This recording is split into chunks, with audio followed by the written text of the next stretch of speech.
Tere! Alustame Pestor Grupi podcastide sarjaga, tulemas on 4 lugu ja teemad on äärmiselt põnevad, katused, fassaadid ja veel sinna lisaks isegi minu jaoks hästi ootamatult. Aga meie tänane esimene teema on katus, vana tuttav nimi Eterniit ning stuudios on meil siis Aadu Kaseväli Pestor Grupist. Ole hea, mõne sõnaga Pestor Grupist. Tere kõigepealt. Pestor Grupist mõne sõnaga on väga keeruline rääkida, sest et Pestor Grupp tegeleb niivõrd laiahõlmaliselt juba, et aga põhitegevusalaks Pestor Grupil on katuste müük, ehk siis Eterniit on põhiline, sinna juurde ka loomulikult kõik muid katuseid, kivikatuseid, sindelkatuseid, bituumenkatuseid, lamekatuseid, kõiki materjale müüme. Ja teine laialdasem osa müügivaldkond siis on fassaadid, väga erinevaid fassaadikattematerjale siis eramajadele, suurtele projektidele, kellel iganes. Nii, ja Rando Simson, Soror for you, katusega sõbrad. Jaa, igal juhul. Mõneti väga sarnane sissejuhatus Aadule, ka meie tegeleme kõikide nende samade katustega, aga nimelt me paigaldame kõikide nende katuste peale päiksepaneele. Ja täna siis tulin natuke tutvustama, kuidas see käib Eterniit katuse peale, sest on igivana tõdemus, et Eterniidile panna ei saa, tegelikult saab ja natuke räägikski lähemalt. Meie siis tegelikult pakume ka terviklahendusi, klient tuleb, on ta eraklient, äriklient, vahet ei ole, suurmaja, väikemaja, kõik lahendame ära. Aga nüüd küsimus kogu meeskonnale, millega tuleks kõigepealt tegelema hakata, kas katusega või päikesepaneelidega sinna katusele? Alustaks ikka katusega. Üks ei sega teist selles suhtes, et kui sa alustaks kindlasti katusega, aga kui sa juba katust ehitama hakkad, siis on punkte, mis hõlmavad ka paneele, et kindlasti tuleks üle vaadata sarikad, kindlasti paneelidele oleks tarvis tummisemat roovitust, et kõiki neid tasuks juba eelnevalt arvesse võtta ja konsulteerida siis enne asjad läbi üldse, kui sa midagi vahetama hakkad, endale kõik pilt selgeks teha. Just. Siia vahele väike märkus, et kui inimene ehitab uut katust, siis oleks väga hea just tähele panna, et roovitus oleks vähemalt 50 korda 50 roov. Hea oleks, kui ta oleks tegelikult ka natukene suurem ja tummisem. Sellest, et mass tuleb sinna peale, see mass hakkab tuulega liikuma, see mass hakkab lumeraskusega liikuma ja ta läheb aastakümneks, kui mitte 8 sinneks. Ja see on väga oluline nüanss. Kui inimene teeb seda üle jala, siis see süsteem jää ka tugev ja korrektne. Aga üks asi tegelikult oli, mida sa mulle siin mainisid enne, kui kaamera käima läks, et võiks planeerimise käigus mõned paberid korda teha, kui tahad päikesepaneeli katusele panna. Jaa, number 1 asi, täna on meil takistuseks saanud tegelikult võrguettevõtte vastuvõtlikkus. Kas on võimalik üldse selles regioonis, selles liitumispunktis võrku midagi müüa? See tähendab seda, et tuleb teha liitumistaotlus võrguettevõttele, enamasti on selleks Elektrilevi ja see on täiesti tasuta protsess, vajadusel aitame, tegelikult saab inimene täiesti edukalt ka selle ise ära teha ja siis läheb mingisugune aeg mööda, on see mõni nädal, antud juhul võib isegi paar kuud olla, kus siis väiksemad eramajad saavad endale konkreetsed tehnilised tingimused, mis ütlevad, et kui palju see liitumine maksab, kui palju see võrku tohib toota ja võib-olla see investeeringid tasugi üldse ära, et tuleb mõelda lahenduse peale, mis on null eksport, see tähendab võrku midagi müüda, kasutatakse ainult koha peal energia ära, seda siis akudega koos näiteks. Ja koos katuse paigaldamisega on vaja ju katuse paigaldamise enda puhul, kui me teeme kas vanal majal, võtame praegu vana maja, on ju vaja ka vastavat teavitust kohaliku omavalitsusse või ütleme siis niimoodi ehitamise luba. Sa mõtled nüüd katuse katte vahetusel.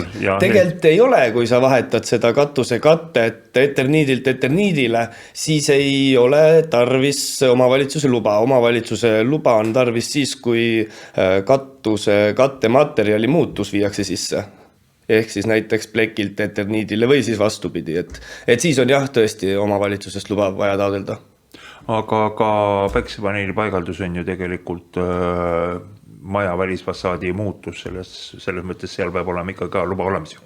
Või juba kohaliku omavalitsuse luba lisaks võrguettevõtte teemadele. Ja Priit, täiesti õigus. Tuleb teha kas ehitusteatis või ehitusluba, olenevalt siis mis paigaldus täpselt see on, aga enamasti, kui me räägime eramajadest, on tegemist ehitusteatisega, ehk siis tehnosüsteemide muudatus. Seda tegelikult teeme meie, kui terviklahendus võetakse Solar4U käest ja siis, kui luba on saadud, toimub paigaldus ja peale paigaldust on juba siis kasutusteatise protsess. Nii, paberiasjad on korras, ütleme niimoodi, aga nüüd Eterniit. See on selline vana hea või vahepeal siis vanaks halvaks nimetuseks saanud ehitusmaterjal. Pöörame selle asja nüüd sinna kohta, kus ta tegelikult tänase päeva seisuga on. Mis materjal see Eterniit on? No, see on väga hea küsimus. Vaata, vanad asjad ikka lähevad uuesti moodi. On rõivastega täpselt sama teema nagu katustega. Aga Eterniit tegelikkuses on minu silmis üks parimaid katuse kattematerjale. Esiteks ta on üks soodsaim, teiseks ta on lihtsasti paigaldatav ja kolmandaks ta on aegumatu täiesti ja kui ma nüüd ütlesin korra vahel, et see nimi on mingil hetkel saanud natukese halva kõla inimeste jaoks. See halb kõla oli see endisaegse Eterniidi sees olev asbest, selle kahjulikkus tervisele, kui seda materjali saagida, lõhkuda, mida iganes teha. Sellega me oleme ühel pool, seda enam ei ole. Seda ei ole juba ligi 30 aastat Eestis ja väga sa rääkisid, et sõna Eterniit on ära väsitanud inimesed. Tegelikult on nüüd, meil on 5 eri mõõdus laineplaati siis ja väiksemad laineplaadid on ümber nimetatud siis Sedral laineplaatideks juba, et see Eterniit on sealt ära kaotatud. Ütleme nii, et me räägime Sedral katusest siis. Aga igal juhul see on minu meelest ka väga tõsi, mida sa ütlesid, et see materjal on selline nagu igikestev.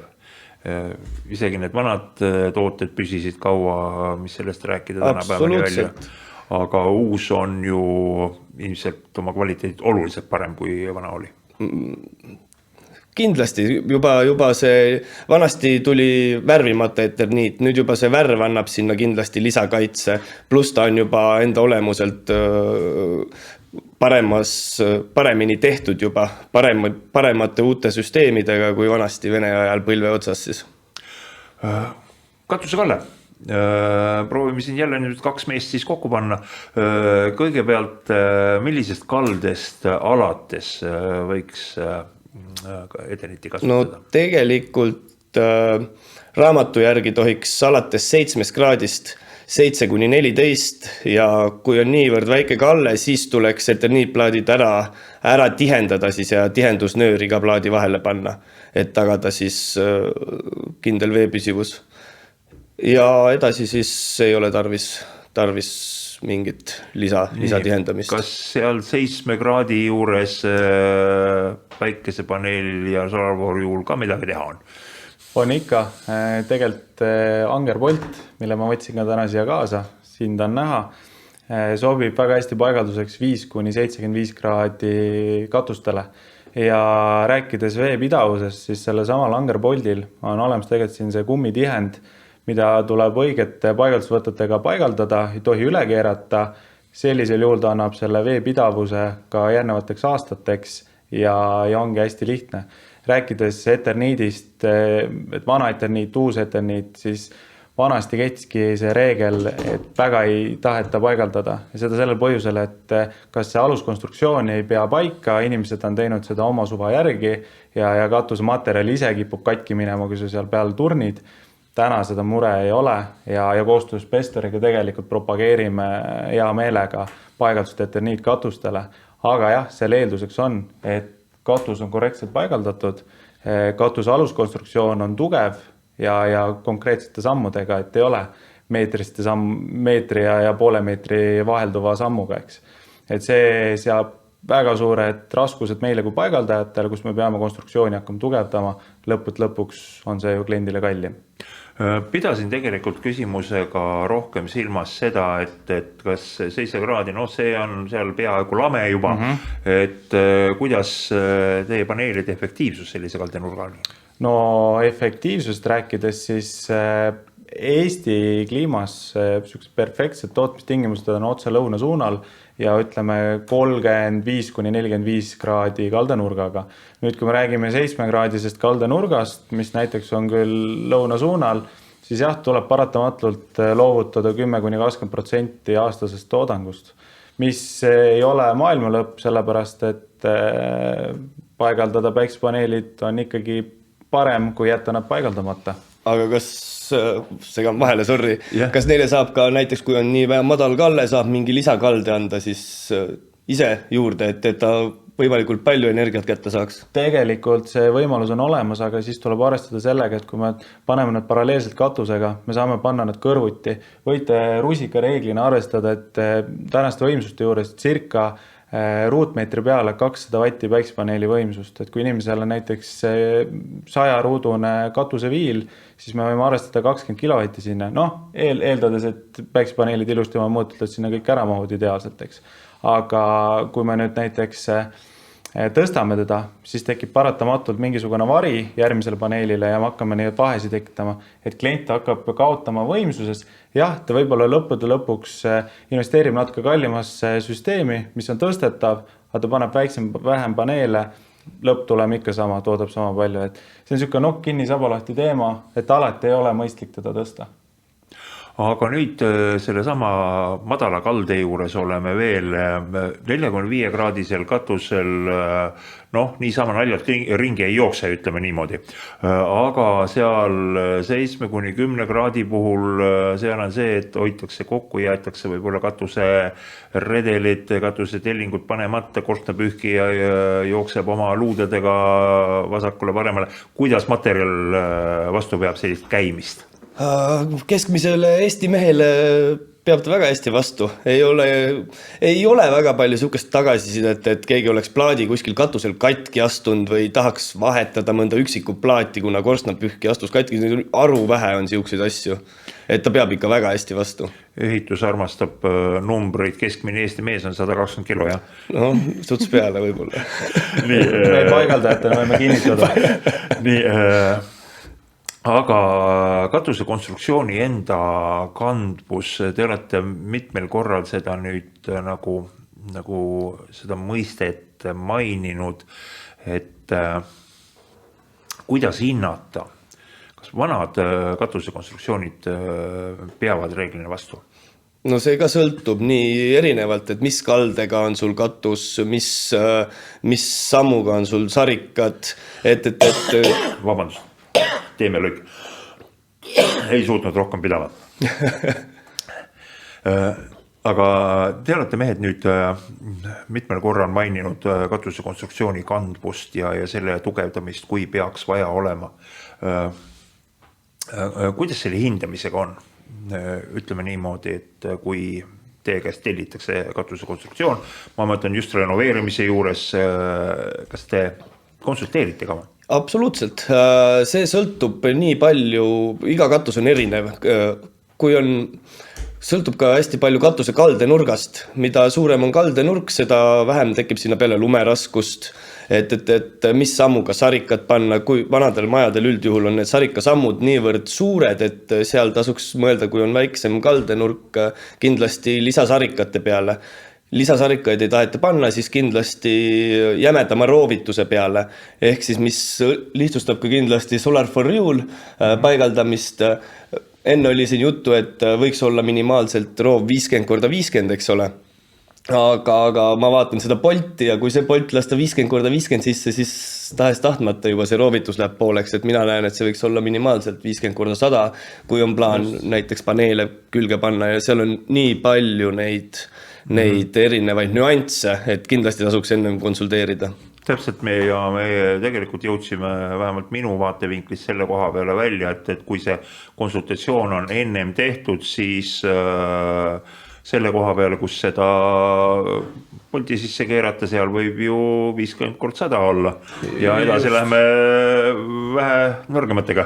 Just, et täna näidisena on kaasas M10, aga tegelikult on olemas erinevaid Angerbolte, on ka M8, on M12 olemas sellest, kui rasked, kui suured süsteemid katusele lähevad ja Aadu poolt väga õige kommentaar, et tegelikult oleme öelnudki klientidele, et kui te uut katust teete, paigaldage sinna sektsiooni 50x100 näiteks ja antud juhul Angerboltid kinnitavad alati roovi sisse, sellepärast, et me peame tabama seda lainepealset ja sarikaga sa lihtsalt ei pruugi välja mängida seda. Nii, ja kui klient seda teeb, siis on tegelikult murevaba, et tegelikult sa lased ka augu ette ja siis paned alles Angerbolti, aga siis sul puudub see päris suur risk, et see roov lähebki pooleks. Lõhki. Ehitamises ongi kavandamine see kõige suurem. Katus peab ilus olema.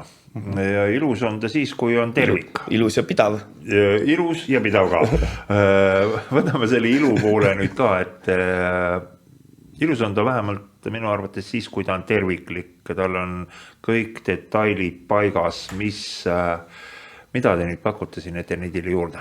No ütleme nii, et ilu on suuresti vaataja silmades, kes mida ilusaks peab, kes aga Pestor Grupp pakub Leedu Eterniti ja pakub terviklahendusi. See ei tähenda seda, et sa saad uniku Eternit plaat, eks ole, pakis ja minna pane katusele. Ei, meilt saab kogu muusika, harjatükid, viilutükid, kõik juurde kuuluvad detailid saab samast materjalist, mis on katus ja see jätab siukse tervikliku mulje ja see teeb katuse ikka väga ilusaks.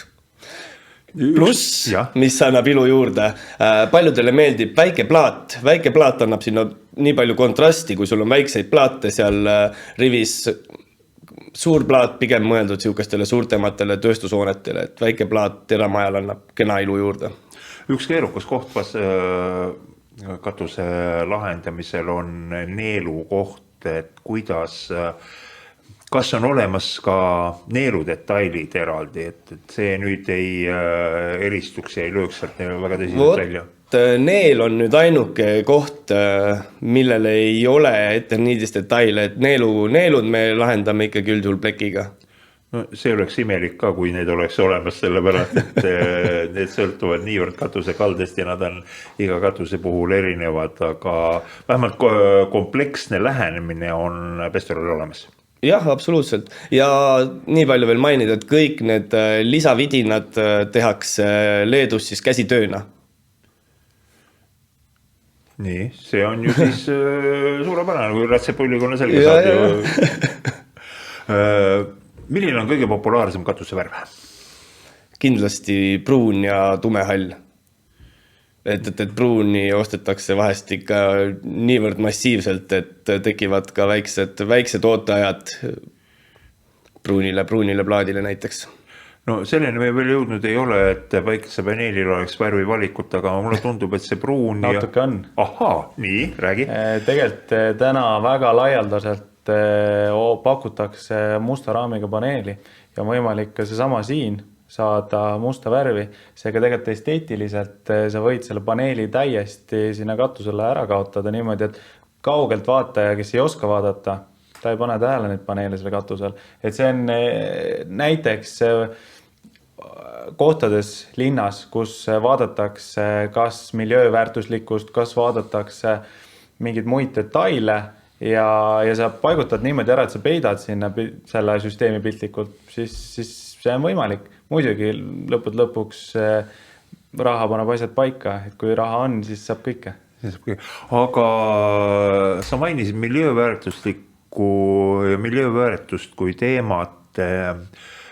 Kas on olnud juhuseid ka, kus mõnes linnaosas, mõnes külas, mõnes tänavas öeldakse, et ei, vaata siia nüüd Eternit-katust panna ei tohi, et siin peab olema näiteks plekk või näiteks midagi muud? Minu praktikas pole seda ette tulnud, aga siin võib tulla seda ette, kui on näiteks vana valtskatus, siis võib-olla tõesti peab see asi sedasi jääma. Ja see sõltub ka keerukusastmest, et mõnda kohta lihtsalt kesklinnas keerukale katusele sa ei saagi panna, et niiti sa peadki selle katuse koha peal käsitsi siis valtsima. Nojah, Eestis ei ole asjad niimoodi, nagu kuuldavasti mõnel pool Soomes on, et siin pool tänavas on pruun katus ja see materjali niimoodi peab olema. Ja selles suhtes on meil me oleme vabamad selle koha pealt. Sa nagu soovitasid üheks teemaks just see väikese sammuga, väikese soomusega eterniit, et kui pikalt see juba turul on? Ma ei ole nagu, võib-olla ma ei ole osanud vaadata, aga... No ta on ikka juba pikalt, ikka aastaid. Ikka väga pikalt.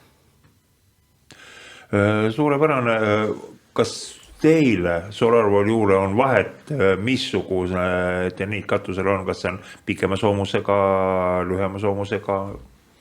Tegelikult ei ole, meile rohkem loeb ikkagi see aluskonstruktsioon, et kui klient on sinna aega või tema ehitajan sinna aega ja pühendumust ikkagi sisendanud, siis meie saame oma asjad tehtud ja see on rohkem võib-olla esteetika küsimus, et mida ta soovib seal nii-öelda taustal näha, et kui paneelid ise on halli tooni ja või ta paneb üldse mustad siinid, mustad paneelid täiesti, et mis seal vastu peab paistma, et see on rohkem selline esteetika küsimus värvi osas ja siis vastavalt see soomuse küsimus. Võimalused on enam-vähem ka nüüd meil paigas, hakkame selle kõige valusama teemaga edasi minema, et raha. Raha pole ju maailmast otsas. Raha ei ole maailmast otsas, päev selgelt, aga hinnapakkumiste küsimine, et mis hetkel see tuleks ära teha?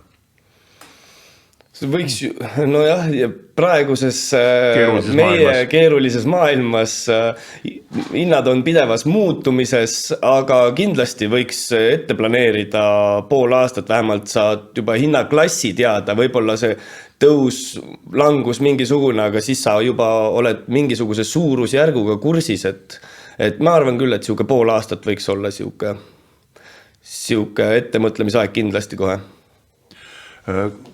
Kui on tõesti rahalised võimalused natukene piiratud, et sellest ei ole vist midagi, kui paneme kõigepealt katus ära, aastakese kogume veel ja kui ettemõtlemine on tehtud, siis võib teie jutule tulla. Jaa, tegelikult väga hea. Esimene lahendus on see, et kui võimalused on piiratud, teeme dokumentatsiooni korda. Inimene investeerib projekti, võtame selle sama ehitusloa, ehitusteatise ja juba pool võitu niimoodi, et kui ta raha tekib, siis on see olukord, et ostetakse materjalid ja lepitakse juba paigaldus kokku, mis võib juhtuda 1 kuu jooksul, kui mitte kiiremini. Ja kui tuua tegelikult teine nüanss sisse, et kuidas veel finantseerida, siis on erinevad finantsasutused ka väga paindlikud selles osas. Kõik suuremad pangad Eestis täna pakuvad soodsatel tingimustel rohelist järelmaksu, pöördu kelle juurde tahad ja nad on väga paindlikud ka tagasimaksmise osas. Seega meie kindlasti soovitame, kuna materjalid on pidevas muutumises, materjalide hinnad, et te võite pool aastat ennem selle suurusjärgu saada, milleks ma võin teile täna öelda, ka 1 kilovatt võrdub circa 1000 kuni 1200 eurot, nimetame siis käibemaksuga. Nüüd, kui suurusjärk on teada ja tegelikult läheb investeerimiseks, siis tuleks teha kiired otsused, sest saadavus on piiratud pluss hinnad on, inimesed teavad, kuidas asjad on läinud kallimaks. Siin väga huvitav variant käidi jälle lauda. Mida sa ütled nüüd Pestor Grupi poolt, et kas siin on ka mingid järelmaksu võimalused, kui asjad peaksid ikka lihtsalt tilgub läbi, et teeme nii tasavalt? Ja loomulikult me küll ise otseselt järelmaksu ei paku, aga meie partneritega saame suunata, saame aidata ka järelmaksu konsultatsiooniga. nii et kui tõesti asi nii raskeks läheb ja olukord on kriitiline, siis igal juhul tasub jälle teie jutule tulla, et lahendused on kuskil peidus, et ei tasu lootusetult kodus voodis magada vihmavari pea kohal. Kindlasti tasub tulla alati jutule, kindlasti leiame lahenduse. Ja ennist ma just ütlesin, et pool aastat ette mõelda, see on ka nii, see on keeruline küsimus, kuidagi palju peaks ette mõtlema, et see sõltub ikkagi inimesest, rahakotist, võimalustest. Kuhu ma jutuga sihin on see, et Eterniti ootama kindlasti ei pea pool aastat, et saadavus on väga hea ja katsume väga palju plaate laos hoida. Väga hea vastus. Tegelikult ma pidasin silmas just seda hetkel muutuvat maailma, et hinnatasemed võivad muutuda ja sa muidugi vastasid ära sellele ka, et selle poole aastaga on ilmselt siis seal väga halba üllatust ei tule. Kui pikemaks venitada oma nii-öelda ooteajad, et siis võib-olla tuleb, ma ei tea. Jah, meil ei ole olnud siukseid hüppelisi hinnamuutusi, iga-aastane inflatsioon, mis kärbib hindasi lihtsalt ja ei midagi suurt ei ole meie maastikul küll toimunud. Aga see oli praegu me käsitlesime teemat sellised nii-öelda ise toimetamisest tellija majaomaniku poole pealt, aga kas mingisuguseid kõrvalfinantseerimise või toetuste võimalusi on ka liikumas turul? Kredex kindlasti aitab katuste vahetusega, fassaadide vahetustega, tasub kindlasti uurida. Kindlasti on veel võimalusi turu peal.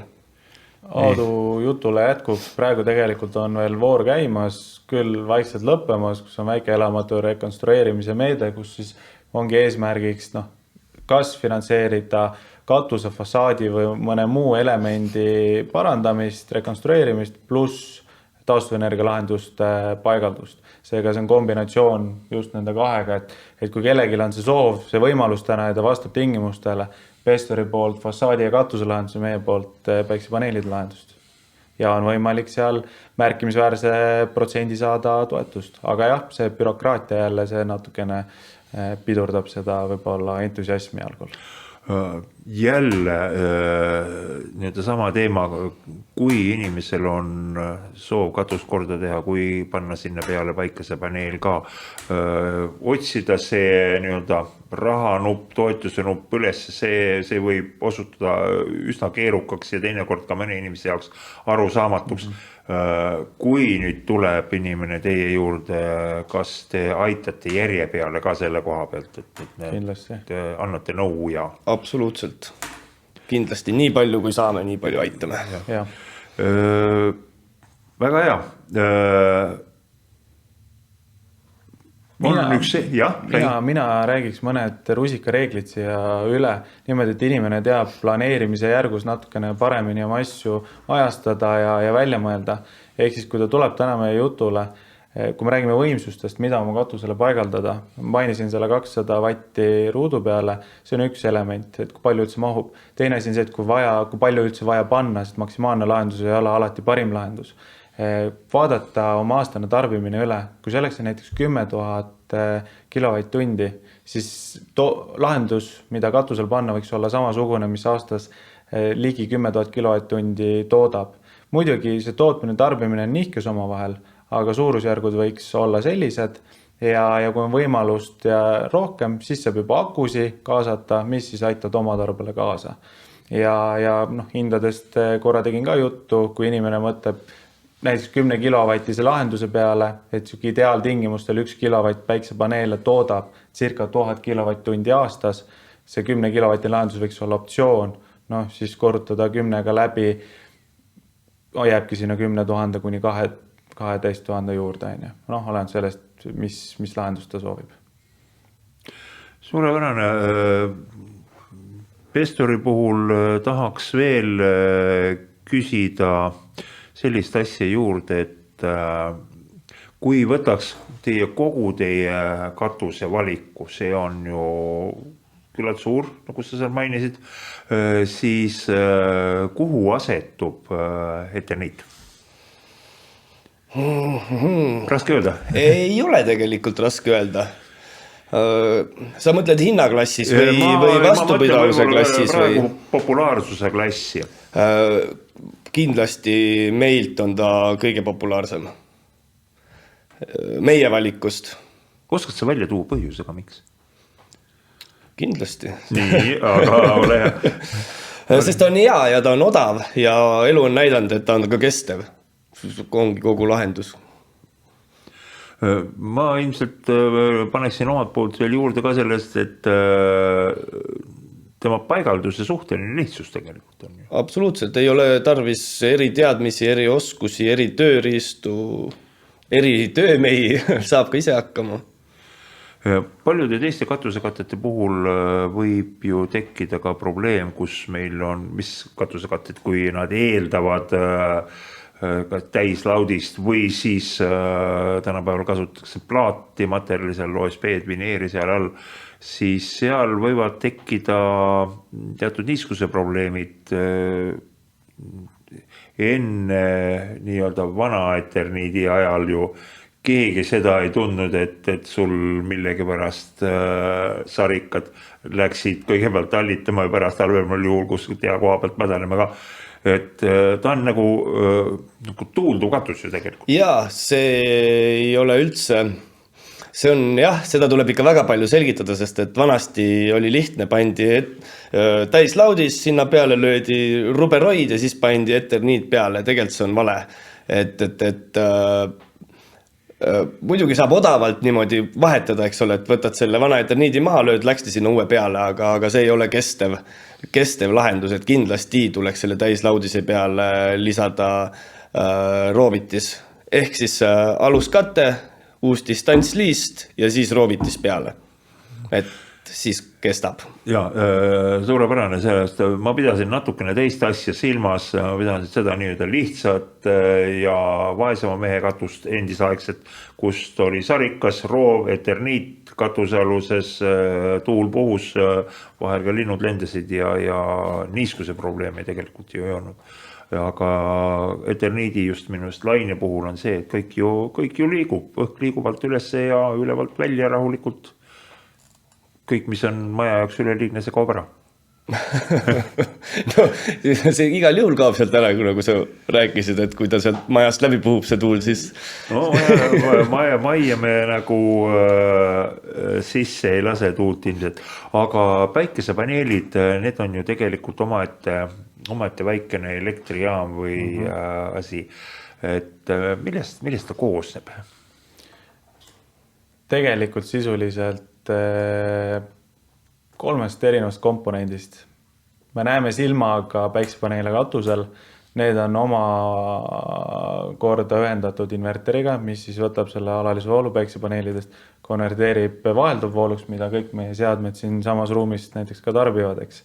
Ja seal sinna juurde siis kolmas komponent on kinnitustarvik, mis siis ongi seal päiksepaneeli all, antud juhul räägime Ethernet lahendustest, aga nagu ka Pestor pakub erinevaid katuse katteid, siis on erinevad katuse kinnitussüsteemid ka. Ja sinna juurde siis neljas komponent ka ongi need sama kaabeldused, õige ristlõikega kaablid, on ta alalisvoolukaablid või vahelduvvoolukaablid ja sellega tegelikult asi piirdubki. Ning viimane küsimus, meie aeg hakkab otsa saama Pestorile katusel, ma korra mainisin ka, on terve rida nii-öelda lisatarvikuid, katuseredelid, katusetellingud, tänapäeva maja ei tohigi olla ilma katusetellingud, et korstnapühkija ei pea mööda katusarja ronima. Kas ja kuivõrd eterniidile mõeldud need tarvikud erinevad teistest või kõik nii-öelda üldmudelid on ka eterniidile paigaldatavad? Jaa, loomulikult on kõik eterniidile paigaldatavad. Lumetõkke, katuseredel, käigutee korstnani. Tänapäeval peabki olema korstnapühkijale võimaldatud tee siis korstnani, et ta ei peaks seal ise ukerdama. Korstnapühkija luuk, kuidas see külge käib? Luuk. noh, millest katusele ronida, osadel majadel on ta kohe nõutud, et kuskil sealt Jaa, põringut see- saab luukimoodi üles. enamus majadel loomulikult saab seda luuki panna, kui on vajadust ja see on ka meil müügil, nagu ka kõik eelnevalt nimetatud Detailid, jah. detailid. Aga siin jah, sõltub majast, kes tahab seda luuki, kes tahab väljast redeliga siis pääseda katuseni, kus on juba redel külge pandud. Aga sina asjatundjana, spetsialistina, kumba lahendust sa soovitaksid? Mulle hetkel tundub, et see välisredel on natukene kuidagi kindlam. Mis sa ütled? Ma ei oskagi siin kuidagi kuskile leeri minna, et see sõltub, kuidas maja ümbrus on. Kui sul on maja ümbrus korras ja sa pääsed redeliga sinna räästani, siis mina ei näe probleemi, et see redel sinna katuse külge on kinnitatud. Minu arust isegi annab natukene ilu sellele majale. Tundub, tänased teemad on ammendatud. Kas te midagi tahaksite võib-olla lisada, mida saatejuht küsida ei osanud? Mina julgustaksin klienti pöörduma nii Pestori kui meie poole, sellepärast et tegelikult me aitame algusest lõpuni kõik asjad ära lahendada. Seega tegelikult, kui inimene lihtsalt teab, et ta tahab seda ette võtta, aga ta ei oska kuskil alustada, siis võta meiega ühendust, et kas saada päiksepaneelid oma Ethernet katusele või muudele katustele, või kui ta soovib alustada katuse vahetusest ja siis jõuda päiksepaneelide juurde. Koostöös leiame lahenduse. Absoluutselt, ja meiega omavahel siis koostöös saame üksteiseni juhatada. Seda me juba nägime, et teil on tõsine ja väga hea kontakt olemas. Igal juhul meie täna teema on ammendatud. Järgmiseks teemaks Pestor Grupi lugude sarjas on selline materjal nagu Cedral, nii et jälgige meid.